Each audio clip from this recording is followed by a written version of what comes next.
En esta clase vamos a estudiar el tema tan importante que tiene que ver con la apostasía espiritual, en particular el peligro de la apostasía espiritual.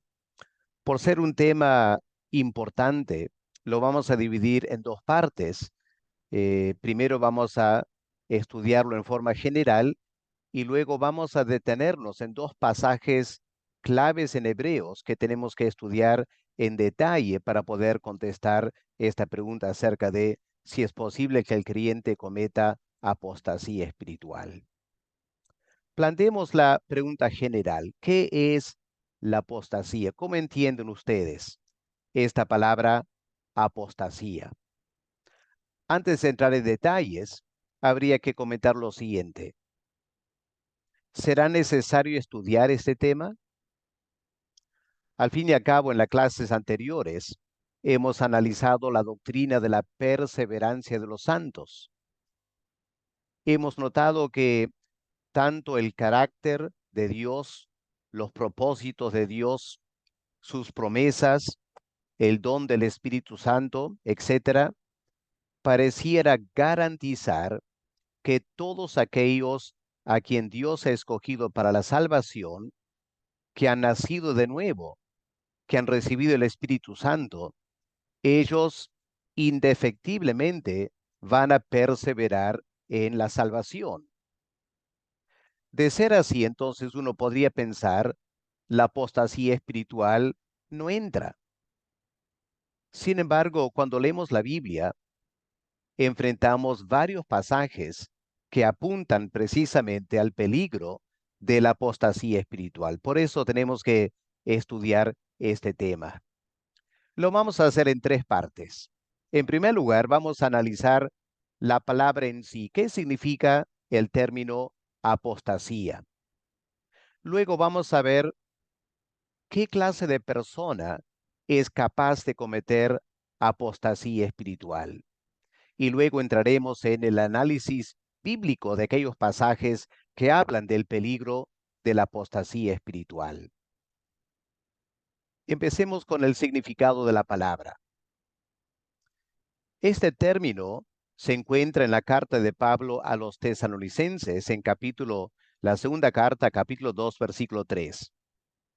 Nadie os engañe en ninguna manera, porque no vendrá, es decir, la segunda venida no se va a dar sin que antes venga la apostasía y se manifieste el hombre de pecado, el hijo de perdición.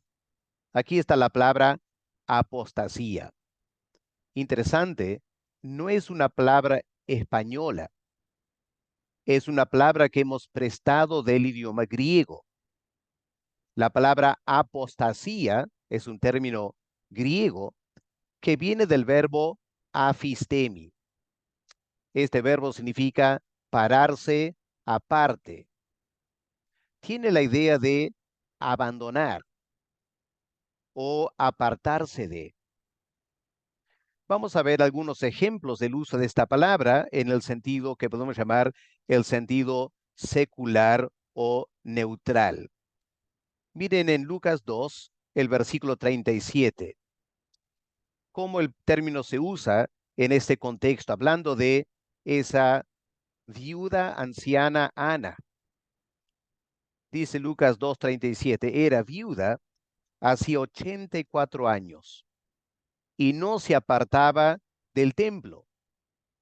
Ahí está este verbo afistemi, de la cual apostasía viene. Ella no se apartaba del templo. Claramente ahí no tiene ningún sentido espiritual de apostasía.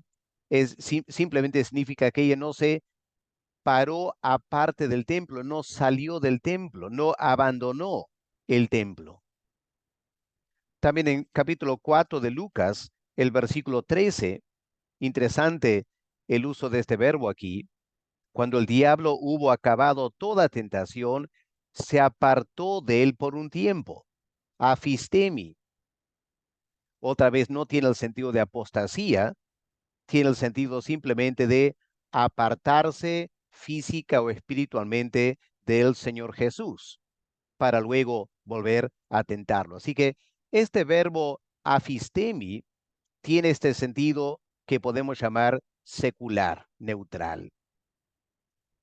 Pero luego tenemos el uso del verbo que se acerca más a un sentido espiritual de la palabra apostasía. Noten en Hechos 21, versículo 21, palabras dirigidas por los ancianos en Jerusalén al apóstol Pablo acerca de lo que muchos judíos en Jerusalén estaban diciendo a judíos creyentes para hacerle quedar mal al apóstol Pablo. Se les ha informado acerca de ti que tú enseñas a apartarse de Moisés, a cometer apostasía de Moisés a todos los judíos que están entre los gentiles. ¿En qué sentido? Diciéndoles que no circunciden a sus hijos ni anden según nuestras costumbres. Ahora, claramente, Pablo no hacía eso. Pablo nunca dijo a los judíos, no deben circuncidar a sus hijos. Pablo decía eso a los gentiles, no a los judíos. Tampoco decía Pablo a los judíos que no era necesario que ellos anden en la ley de Moisés en cierto sentido, las costumbres judías. Pablo decía eso a los gentiles. Pero el concepto aquí es que muchos judíos inconversos estaban alegando que el apóstol Pablo decía a judíos creyentes, apártense de Moisés, ya no sigan a Moisés, no obedezcan las leyes de Moisés, cosa que Pablo nunca hizo. Pero miren también, interesante en la parábola del buen sembrador, tal como lo tenemos en Lucas, el capítulo 8. ¿Se acuerdan de esa parábola con varias tierras? Un tipo de tierra era aquella que tenía piedras. Escuchen lo que dice el Señor. Los que sobre la piedra son los que habiendo oído. Ahora quiero que presten atención a esto porque más adelante vamos a volver a este tema. Es importante analizar con cuidado lo que Cristo dice. Habiendo oído el Evangelio, ¿no es cierto? La buena palabra, reciben la palabra con gozo, ¿no es cierto? La reciben. Pero ¿qué pasa? Estos no tienen raíces por ser mala tierra. Creen por algún tiempo. Interesante. El verbo creer, pero luego añade esta limitante, no creen para siempre, sino creen por algún tiempo. Y luego, ¿qué pasa? Cuando llegan las pruebas, se apartan. Afistemi. Se paran a un lado del evangelio, de la iglesia, de la fe cristiana, podemos decir, vuelven al mundo otra vez. En ese sentido, han cometido apostasía espiritual. El Señor lo menciona en la parábola del sembrador. Otro pasaje interesante, 1 Timoteo 4, versículo 1. El Espíritu dice claramente que en los postreros tiempos algunos apostatarán de la fe, escuchando a espíritus engañadores y a doctrinas de demonios.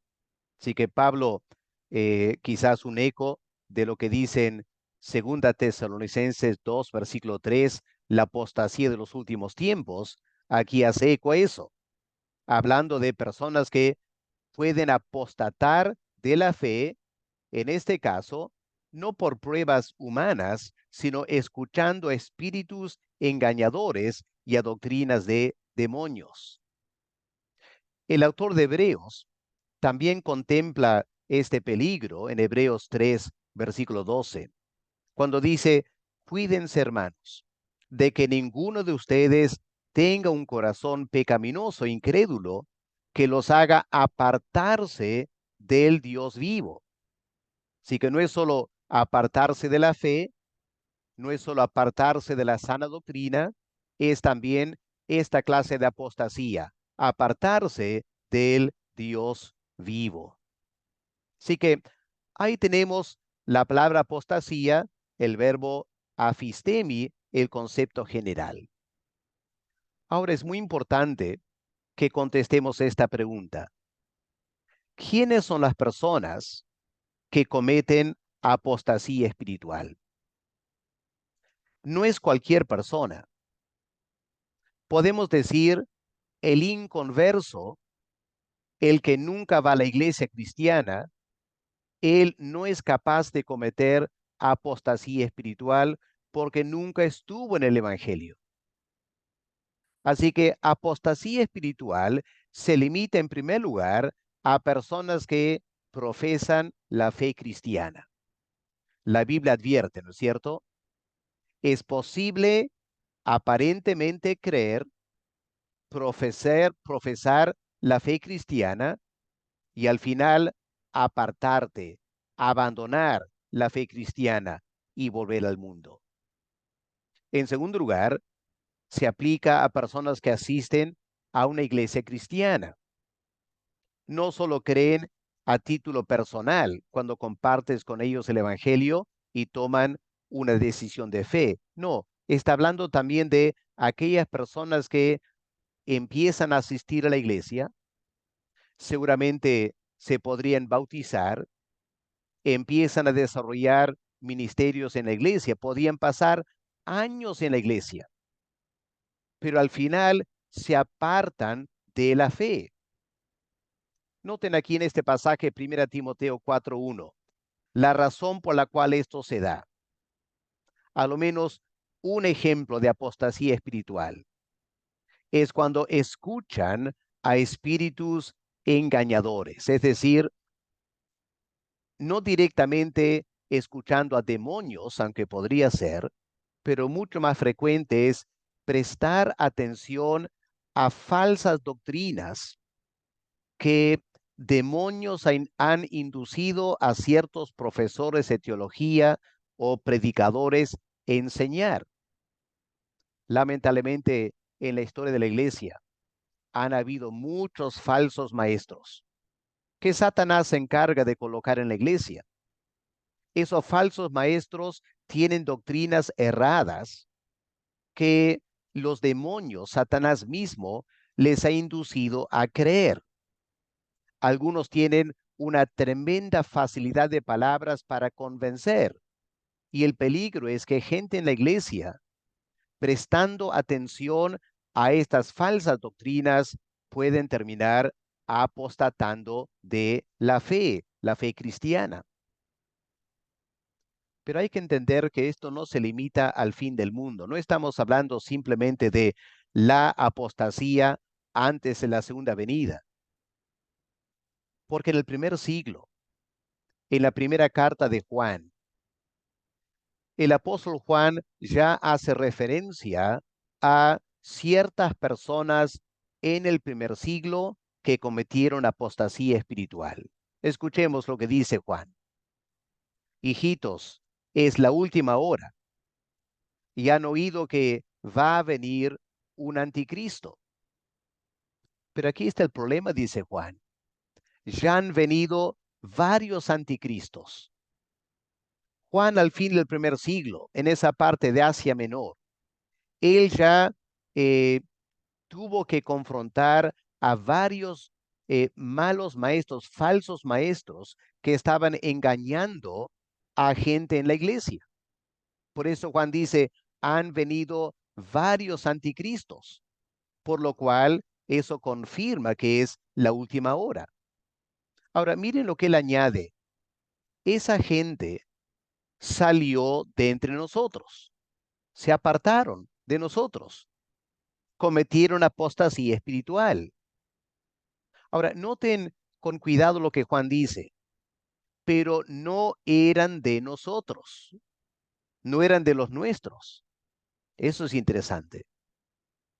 Y Juan añade, si hubieran sido de los nuestros, es decir, si hubieran sido verdaderos creyentes, realmente nacidos de nuevo, escogidos para la salvación, entonces se habrían quedado con nosotros.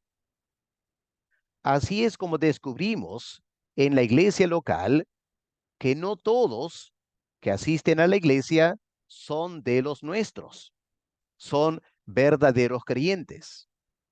Así que Juan aquí trata este tema de la apostasía espiritual, indica que los que cometen apostasía son personas que han estado en la iglesia y luego se apartan. Pero interesante que Juan dice, eso no estoy hablando de verdaderos creyentes, dice Juan.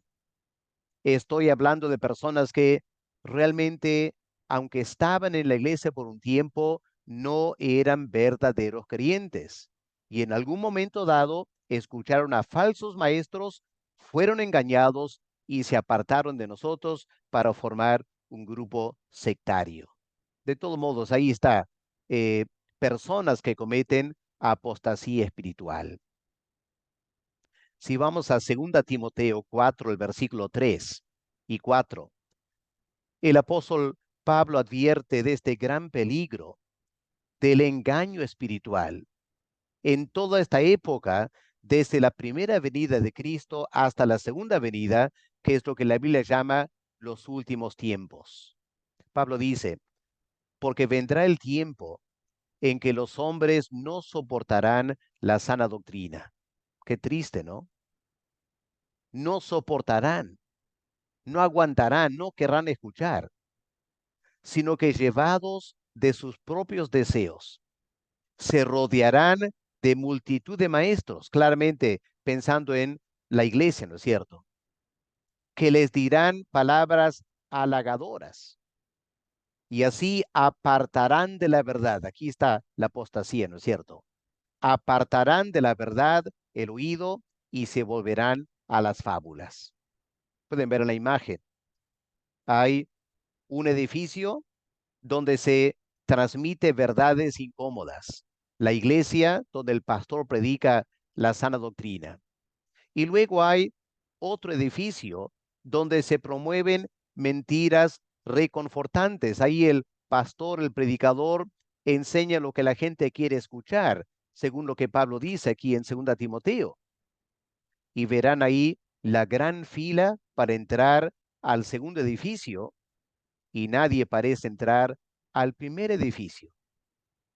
Y Pablo está advirtiendo del peligro de la apostasía espiritual en los últimos tiempos, cuando gente se apartará de la fe y mucha gente en la iglesia los seguirán y terminarán tremendamente engañados.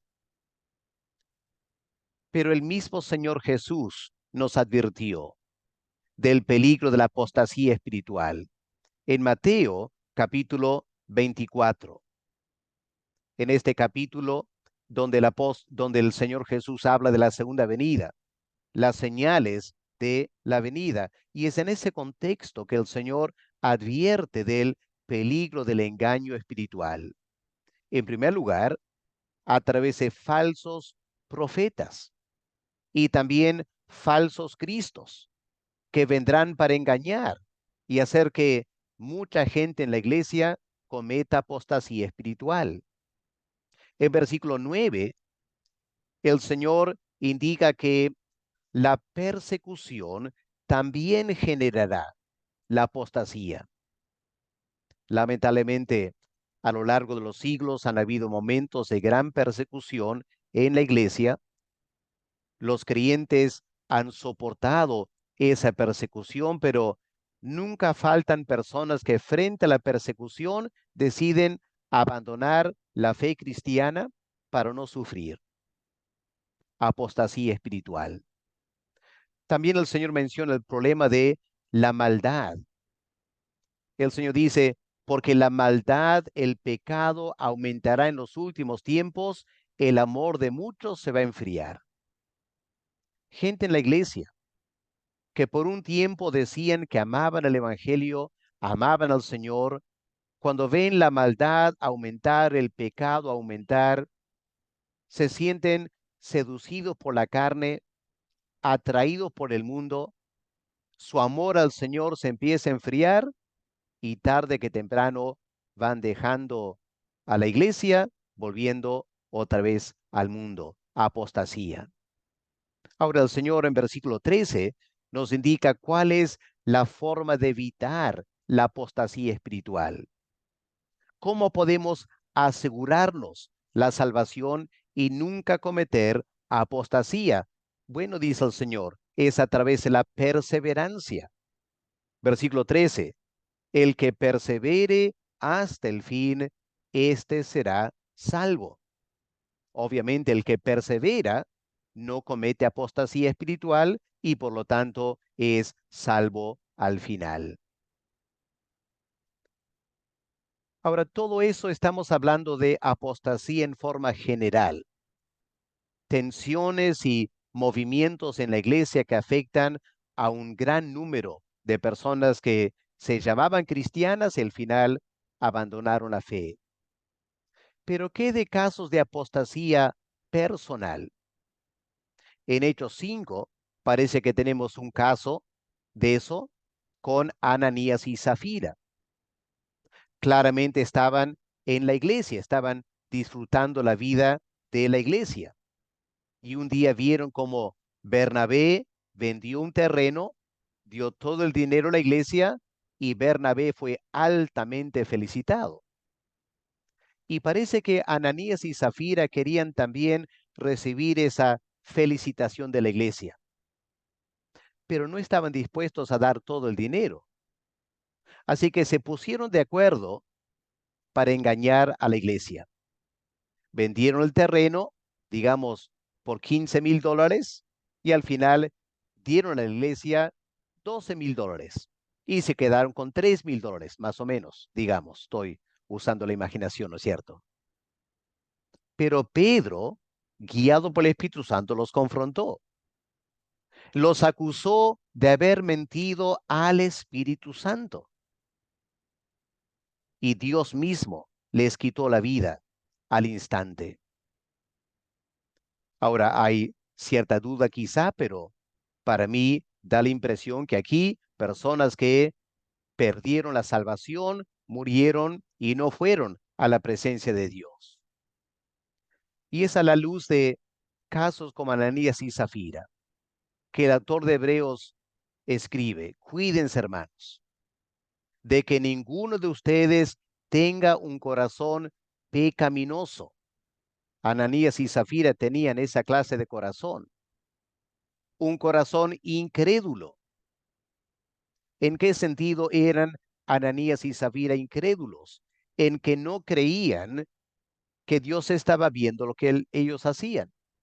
No creían que el Espíritu Santo era capaz de sacar a la luz su pecado. En un sentido, no creían en Dios, porque de realmente creer en Dios, jamás habrían hecho lo que hicieron. Y el autor de Hebreos indica este gran peligro. Personas en la iglesia, pero que tienen corazón pecaminoso, un corazón incrédulo, que les lleva tarde que temprano a cometer apostasía, a apartarse del Dios vivo. Y volvemos a la parábola del sembrador. Estas dos tierras, la tierra que tenía piedras y la tierra que tenía espinos. Ahora, en la parábola, la buena semilla, que es el Evangelio, cayó en esas tierras que representan el corazón de seres humanos. Interesante que en ambas tierras la semilla germinó. Una plantita apareció, dando la impresión que en esta tierra iba a haber bastante fruto. Pero en el camino, al pasar el tiempo, la naturaleza de la tierra, con piedras o con espinos, terminaron matando esa plantita. Y la plantita no creció para llevar fruto. Ahora, una gran pregunta es la siguiente: ¿eran o no eran creyentes? ¿Escucharon el Evangelio? El Evangelio parece haber producido una reacción en sus vidas. Una plantita aparece ahí, digamos, la confesión de fe. Están en la iglesia por un tiempo y luego la avaricia, el querer tener más dinero o tiempos de prueba y persecución ahogan esa plantita, muere y no produce fruto espiritual. Cristo usa este término, se apartan, cometen apostasía. Y la gran pregunta que por ahora queda pendiente, la vamos a contestar más adelante. La gran pregunta es, ¿eran creyentes o no eran creyentes en esa parábola? Les dejo para que puedan pensar. Más dramáticas son las palabras del Señor en Mateo el capítulo 7. Aquí queda más claro el asunto. En la parábola del sembrador queda la duda, ¿eran o no eran creyentes? En Mateo 7, leamos versículos 21 al 23. No todo el que me dice Señor, Señor, entrará en el reino de los cielos. Así que el Señor está diciendo aquí claramente, no toda persona que va a la iglesia, no toda persona que se llama cristiana, hasta se dirige al Señor Jesús con esa palabra Señor. No todo el que dice Señor, Señor entrará en el reino de los cielos, sino solo ciertas personas. Aquel que hace la voluntad de mi Padre que está en los cielos. Y luego estas palabras que son tremendamente inquietantes, ¿no es cierto? Muchos, no dos o tres, muchos me dirán en aquel día, Señor, Señor, ¿no profetizamos en tu nombre? Está hablando del día del juicio final, ¿no es cierto? El día del juicio final. Y en ese día esta gente reclama, diciendo, Señor, ¿acaso no profetizamos en tu nombre? Tremendo, ¿no? Profetas. En tu nombre expulsamos demonios. Qué tremendo poder espiritual. Hicimos muchos milagros. Aquí aparentemente estamos frente a claros cristianos, profetas, exorcistas, hacen milagros. ¿Quién podría dudar de su salvación? Pero miren lo que Cristo dice. Entonces, en ese día del juicio final, les diré claramente, jamás los conocí. Esas palabras importantes, jamás los conocí. No dice, por un tiempo los conocí y luego se apartaron de mí. No dice el Señor, nunca los conocí. Nunca eran mis ovejas. Nunca nacieron de nuevo por el Espíritu Santo. Estaban en la iglesia, profesaban fe, servían en la iglesia haciendo hasta milagros. Pero Cristo dice, nunca los conocí. Y no está hablando de una o dos personas, está hablando de muchos. Y al final también muy importante, el Señor dice, aléjense de mí, hacedores de maldad. Esta gente que profetizaba, echaba fuera demonios, hacía milagros. ¿Cómo los califica el Señor? Hacedores de maldad. Noten este detalle exegético, la palabra maldad. En griego es la palabra anomía. Viene de nomos, que es la ley de Dios. La letra A es privativa, es decir, una persona que no tiene la ley de Dios o no se somete a la ley de Dios. Ahora, qué interesante. Esta es la palabra que se usa en la interpretación de la parábola de la cizaña. Si miramos Mateo 13, versículo 41, miren en sus Biblias, el Señor interpretando esta parábola de la cizaña. ¿Qué dice de la cizaña? Enviará el Hijo del Hombre a sus ángeles y recogerán de su reino a todos los que sirven de tropiezo y a los que hacen iniquidad, los que hacen anomía. Estas personas que el Señor menciona en Mateo 7, 23, hacedores de maldad. Así que otra vez el Señor está advirtiendo el peligro de apostasía de gente en la iglesia, pero claramente en esta parábola en Mateo 13 no se trata de trigo que comete apostasía, se trata de la cizaña, que obviamente si es cizaña, nunca fue trigo. Y estos son los que hacen maldad. O miren también otro uso de esta parábola, anomía, en Mateo 23, el versículo 28. El Señor hablando a los fariseos. Así también vosotros, por fuera a la verdad os mostráis justos a los hombres, pero por dentro estáis llenos de hipocresía e iniquidad, anomía. Otra vez importante notar lo que dice aquí. Por fuera aparecen muy justos, como las personas de Mateo 7 que hacían profecías, exorcismos y milagros. Para toda la gente que los miraba, convencidos, aquí hay buenos creyentes. Mucha gente consideraba a los fariseos gente obviamente salva. Mira la tremenda justicia que tienen, pero el Señor mira más profundo.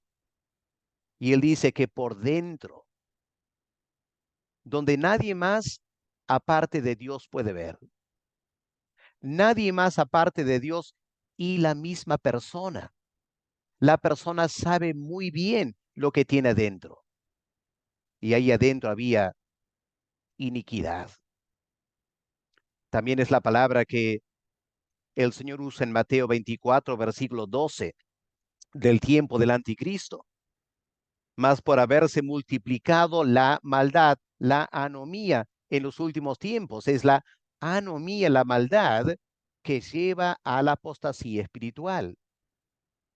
Como también en segunda Tesalonicenses, el capítulo 2 y el versículo 7, Pablo usa esta palabra en el contexto también del anticristo y la apostasía de los últimos tiempos. Dice, ya está en acción el misterio de la anomía, iniquidad, solo que hay quien al presente lo detiene. Así que en los últimos tiempos, dice Pablo, va a haber un derroche de iniquidad. Y ese derroche de iniquidad va a dar lugar a una tremenda apostasía. Es decir, el grueso de la iglesia cristiana cometerá apostasía en los últimos tiempos. Qué triste, ¿no? El grueso de la iglesia que se llama cristiana en los últimos tiempos cometerá apostasía, se apartará del verdadero evangelio, se apartará totalmente del Dios y el Salvador Jesucristo. Pensemos ahora en la historia de la apostasía. Si vamos al Antiguo Testamento, recordemos que Israel cometió apostasía espiritual. A pesar del pacto que Dios estableció con Israel, a pesar de que todos los judíos se circuncidaban, los judíos practicaban el culto. En Isaías capítulo 1, leemos cómo la gente practicaba el culto con tremendo detalle los sábados, los días especiales de fiesta, pero al final, ¿qué dice el Señor? Su corazón estaba lejos de Dios. Tenían toda la apariencia de un pueblo devoto a Jehová, pero por dentro, iniquidad. Y el colmo llegó cuando el Mesías fue enviado a Israel. ¿Qué hicieron los judíos? El pueblo del pacto. En su corazón rechazaron al Mesías y al final lo crucificaron. La apostasía del pueblo de Israel. Ahora, el Señor mismo advierte de que la iglesia hará lo mismo. Escuchemos bien, la iglesia va a llegar a cometer la misma apostasía que Israel. Israel rechazó al Mesías en la primera venida y antes de la segunda venida. La iglesia rechazará la fe en el Mesías. Por eso leemos en Lucas el capítulo 18, este texto importante. El Señor compara los últimos tiempos con los días de Noé y dice lo siguiente, Lucas 18, versículo 8. Os digo que pronto les hará justicia, pero cuando venga el Hijo del Hombre en la segunda venida, ¿hallará la fe en la tierra? Y la manera que Cristo plantea la pregunta, la respuesta es no. No encontrará fe en la tierra. Y más adelante el Señor dice, será como los días de Noé. Y hermanos, en los días de Noé, ¿cuántos se salvaron en el arca? Solo 8 personas. Y el Señor compara los últimos tiempos diciendo, la iglesia gentil cometerá tanta apostasía que al final será parecido a lo que pasó con el diluvio. Casi nadie en los últimos tiempos de los que están vivos en la iglesia gentil se van a salvar. Ahora, el apóstol Pablo trata este asunto con mucha seriedad en Romanos, el capítulo 11, y tenemos que entender lo que el apóstol Pablo dice aquí. En Romanos capítulo 11, miren versículos 25 al versículo 26. Porque no quiero, hermanos, que ignoren este misterio, para que no sean arrogantes. Se está hablando a la iglesia gentil, que no sean arrogantes en cuanto a vosotros mismos. Porque es cierto, dice Pablo, ha acontecido a Israel endurecimiento. Dios había endurecido el corazón de los judíos. Los gentiles se salvaban, pero no los judíos, estaban en apostasía.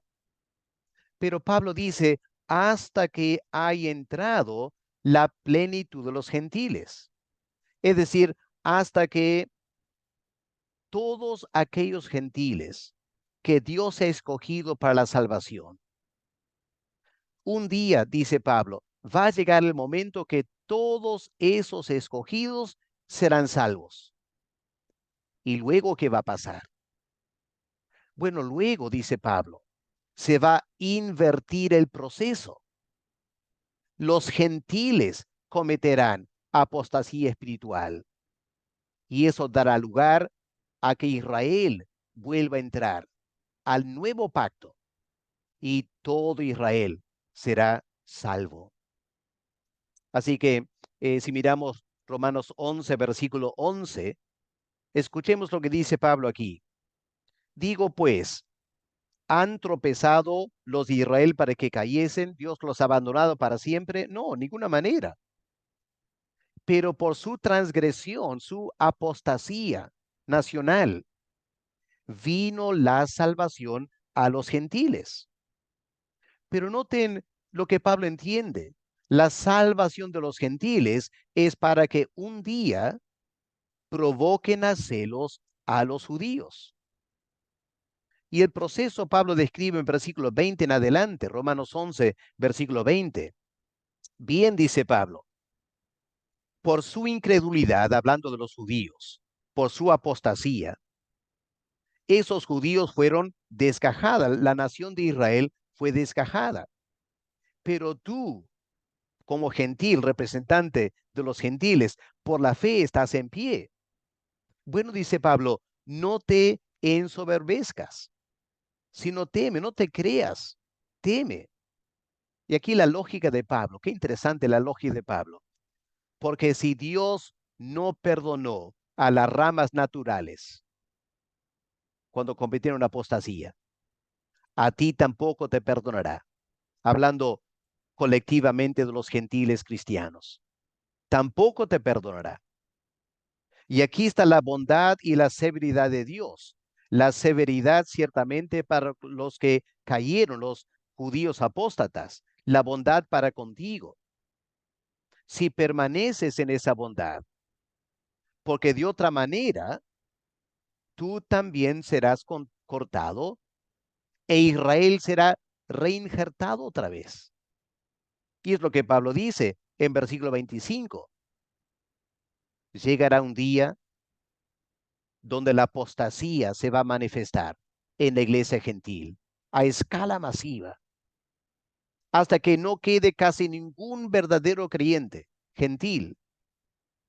Y en ese momento, poco antes de la segunda venida, Dios derramará su gracia sobre Israel y una enorme cantidad de judíos serán llamados a la salvación. Así que, hermanos, ahí quienes cometen apostasía espiritual, claramente gente que dice ser creyente, gente que dice creer en Dios. Ahora tenemos que entrar a los pasajes bíblicos y mirarlos con un poco más de detalle.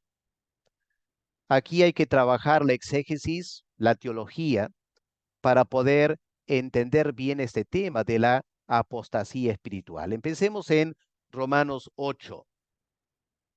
En la clase sobre la perseverancia de los santos, este pasaje en Romanos 8, del 28 al 39, es fundamental para sustentar la doctrina de la perseverancia de los santos. Versículo 29. A los que Dios conoció, los predestinó. A los que predestinó, eh, Él también los llamó. Versículo 30.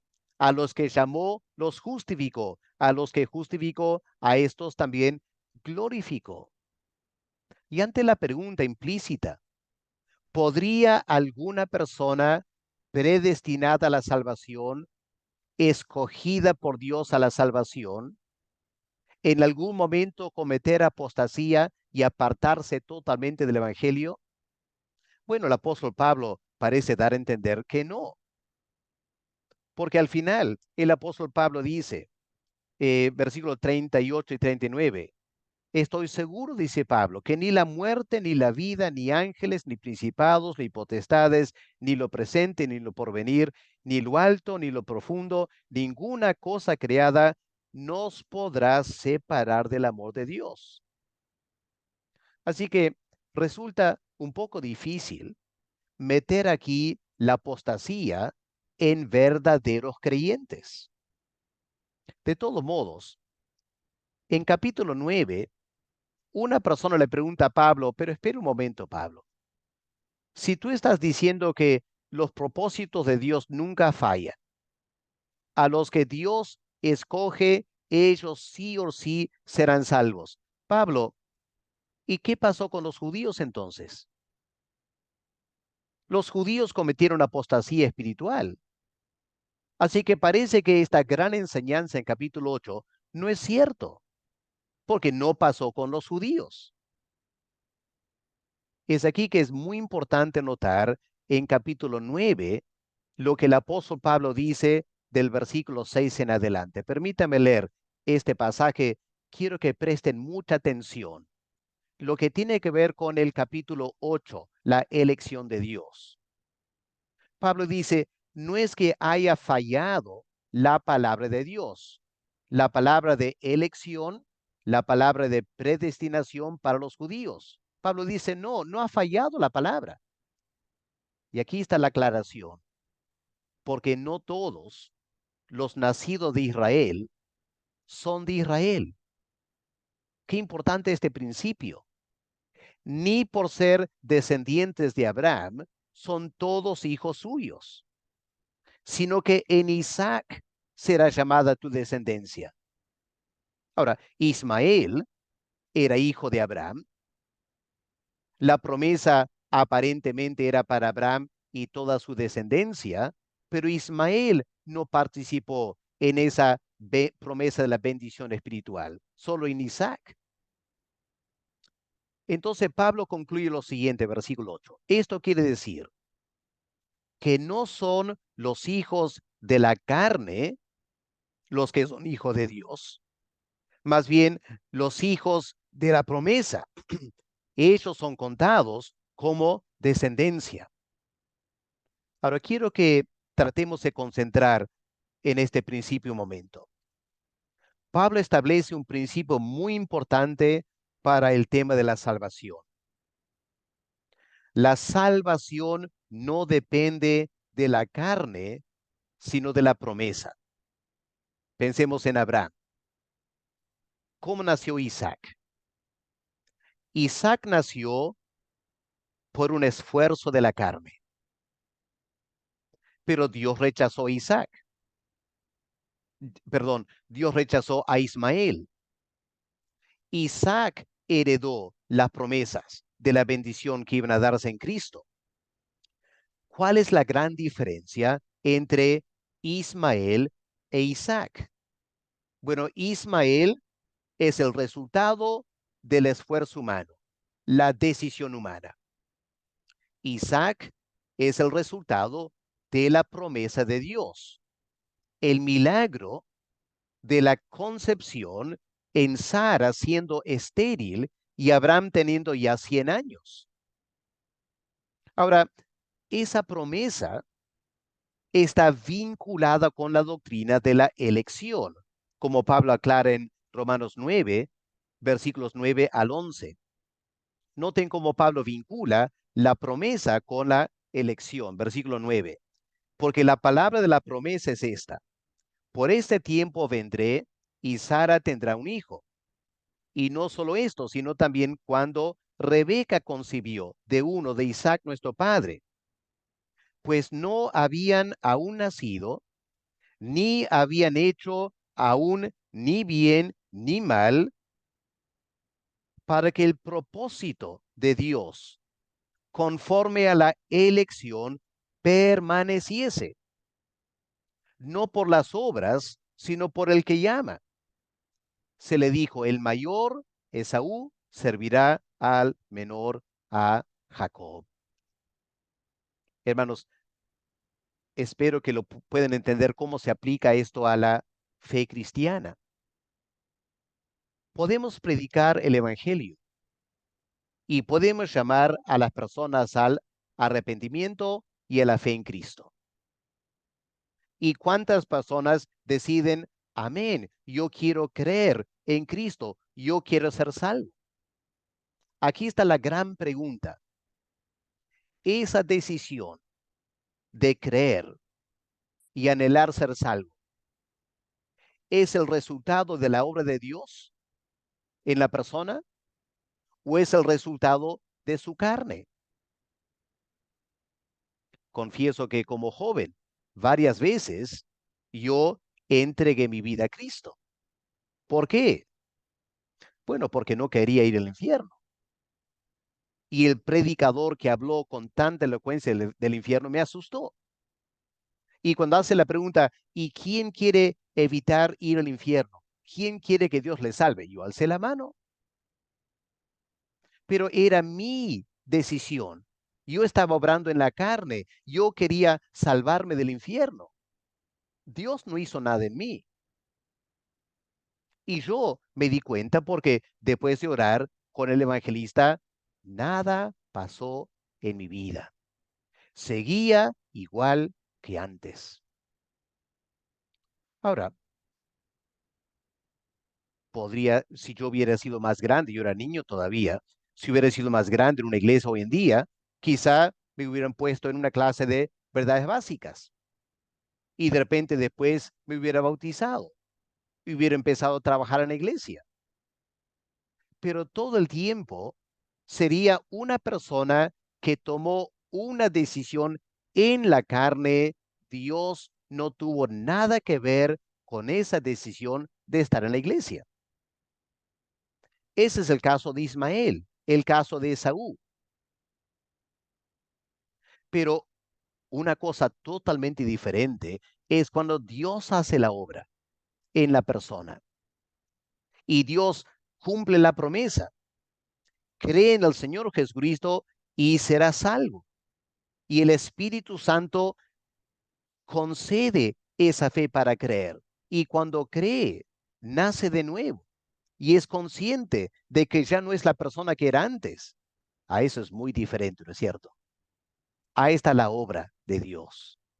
Lo que Pablo está diciendo entonces aquí es lo siguiente.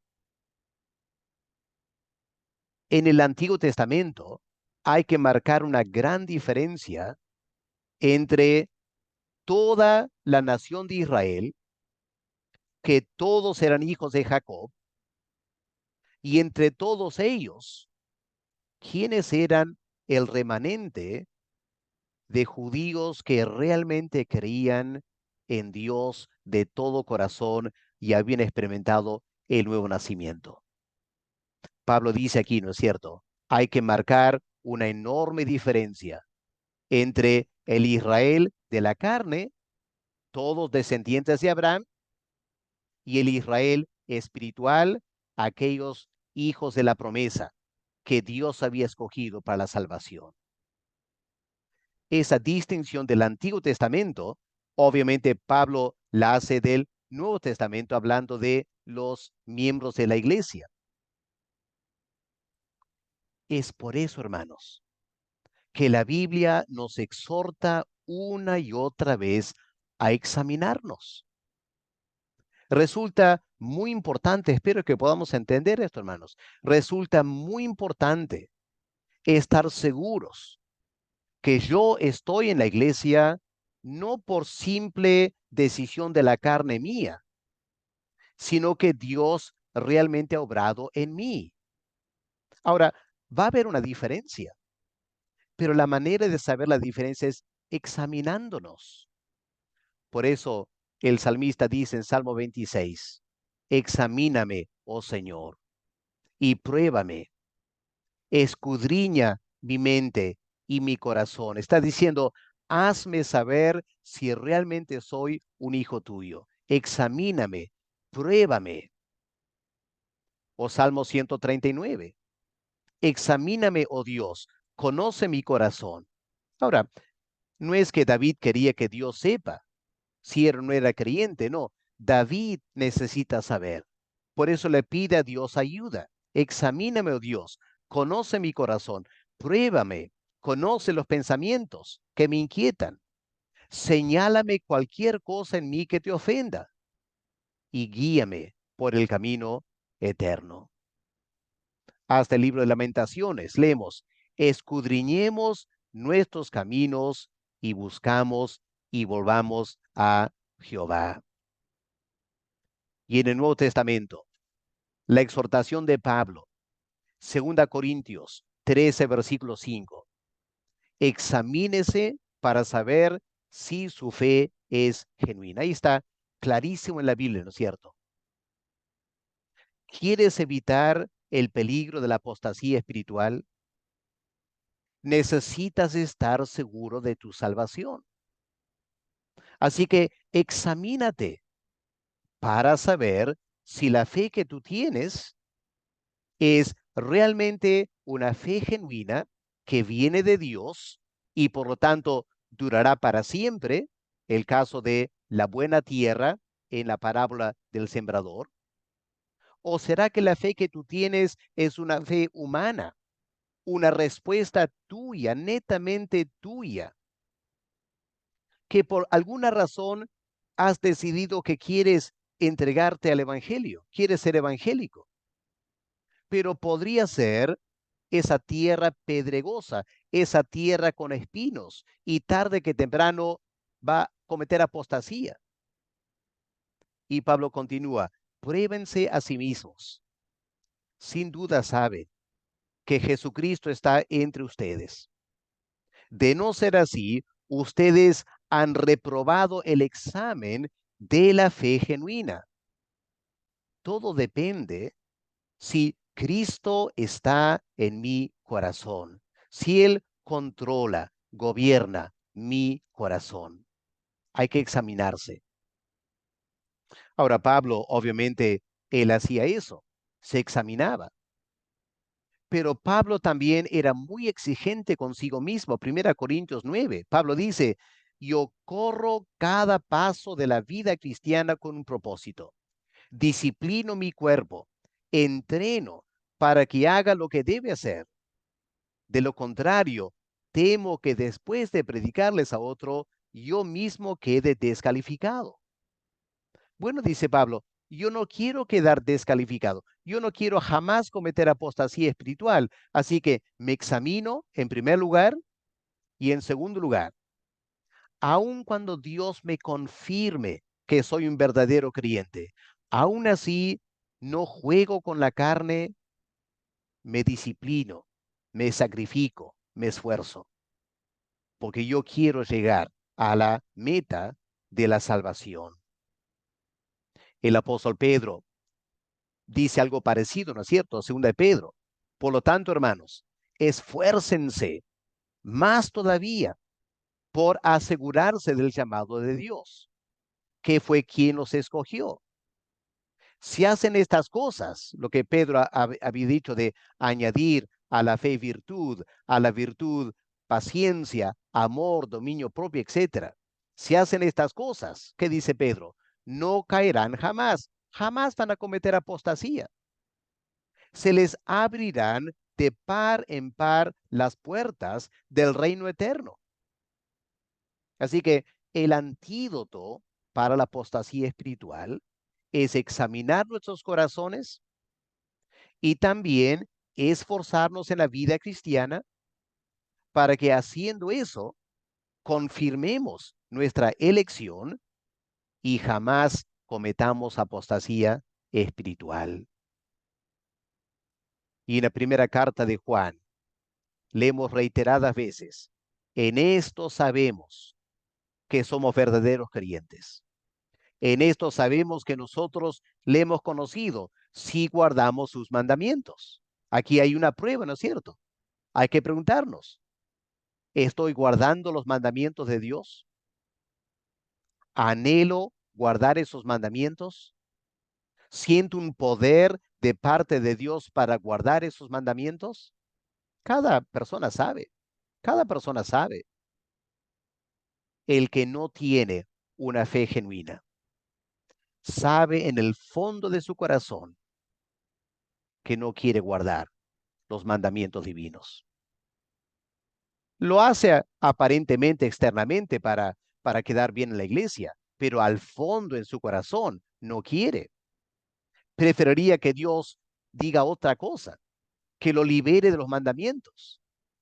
Ah, en esa manera empezamos a saber, ¿soy o no soy un verdadero creyente? Hay que examinarnos. Y la carta de Juan, la primera carta de Juan, una tremenda carta que nos ayuda a examinarnos. Hermanos, yo les animo. Si tienes alguna duda al escuchar esta clase, ¿tienes una verdadera fe como un don de Dios? ¿O estás en la iglesia solo por una decisión personal? Toma esta carta de Juan, primera de Juan, delante de Dios, léelo con cuidado. Y cada afirmación como esta, que dice, en esto sabemos, pregúntate, ¿es cierto lo que eso dice o no? De tu experiencia personal. Hermanos, creo que todos conocemos los problemas que Pablo tuvo con la iglesia entre los Gálatas, ¿no es cierto? Pablo tiene que escribir esta carta a los Gálatas porque Pablo francamente estaba muy preocupado por la iglesia, por los creyentes. Escuchemos el meollo del asunto en Gálatas 3, del 1 al 4. Escuchen lo que Pablo dice aquí. Palabras fuertes. Oh Gálatas, insensatos. ¿Quién os fascinó? Aquí la idea es, ¿quién practicó una magia sobre ustedes para no obedecer a la verdad? A vosotros ante cuyos ojos Jesucristo fue ya presentado claramente. Pablo les había presentado a Cristo claramente. Luego Pablo dice, versículo 2, esto solo quiero saber de vosotros. ¿Recibisteis el Espíritu por las obras de la ley o por el huir de la fe? ¿Tan necios sois? Habiendo comenzado por el Espíritu, ahora van a acabar por la carne. ¿Tantas cosas han padecido en vano? Si es que realmente fue en vano. A donde Pablo va es lo siguiente. Cuando llegó a los Gálatas, estos gentiles, Pablo les predicó el evangelio de salvación por fe en Cristo. Cristo es nuestro Salvador. Si tienes a Cristo, no necesitas a nada más. Tus obras jamás te van a salvar. Y luego de empezar la vida cristiana, llegaron a los Gálatas algunos judaizantes que empezaron a decir, ¿sabes qué? Cristo no es suficiente. Si quieres ser salvo, vas a tener que circuncidarte, vas a tener que guardar el sábado, vas a tener que dejar de comer estas carnes que el Antiguo Testamento prohíbe. Y estas personas en la iglesia de los Gálatas escucharon estos falsos profetas y empezaron a querer guardar la ley para ser salvos. Y Pablo quedó confundido, porque claramente era una falsa doctrina. Y los creyentes, ¿cómo estaban siguiendo esa falsa doctrina? Y Pablo quedó tan perplejo que en capítulo 4, versículo 19 dice, hijitos míos, que vuelvo otra vez a estar de parto de vosotros, hasta que Cristo sea formado en vosotros. Como diciendo, yo pensaba que ustedes eran mis hijos espirituales. Ahora han escuchado estas falsas doctrinas, están corriendo el riesgo de apostatar de la fe. Así que la pregunta es, ¿son o no son verdaderos creyentes? Empiezo a tener dudas. Y Pablo escribe esta carta. Y tan fuerte la angustia de Pablo que sintió que era como una mujer con los dolores de parto.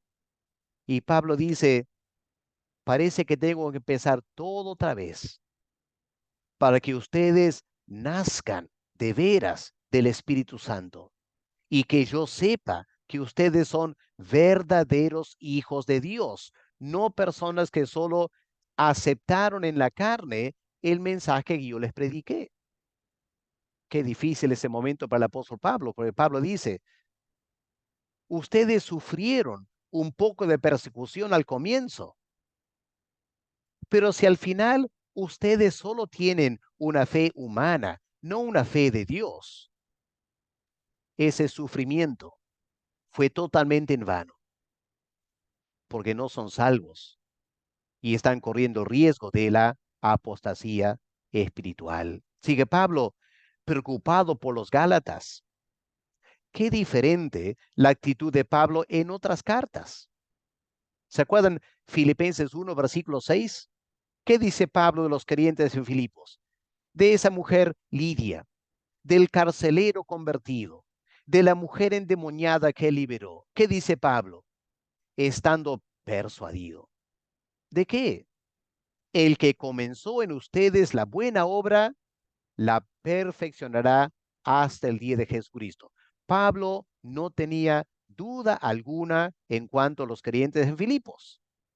Tenían todas las evidencias de una obra del Espíritu Santo en sus corazones. No era una fe carnal, había abundante fruto y Pablo está seguro. Ellos son salvos. Jamás cometerán apostasía espiritual, porque el que empezó la obra en ellos la va a perfeccionar para que perseveren hasta el final y nunca cometan apostasía espiritual. Y lo mismo escribiendo a los tesalonicenses, primera carta, capítulo 1, versículo 4. Pablo dice, estando ciertos, hermanos, de que son escogidos de Dios. Yo sé, dice Pablo, que Dios los ha escogido. Yo sé que la fe que ustedes tienen no es la fe en la carne, es una fe espiritual del Espíritu Santo. ¿Y cómo sabía Pablo? Bueno, tiene que leer el resto del capítulo 1 para ver la gran convicción de Pablo.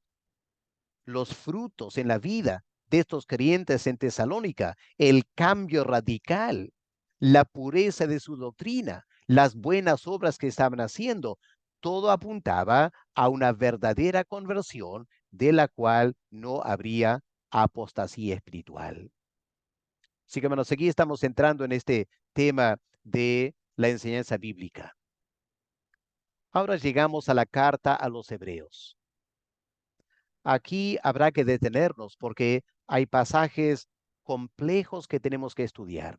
Y para que esta clase no sea demasiado extensa, vamos a hacer un alto ahora para que puedan quizás tomar un aliento, respirar, quizás en otro momento venir para escuchar la segunda parte. Dios nos ayude a poder seguir estudiando este tema que es de gran importancia para nuestra salvación personal. En un momento continuamos con la segunda parte.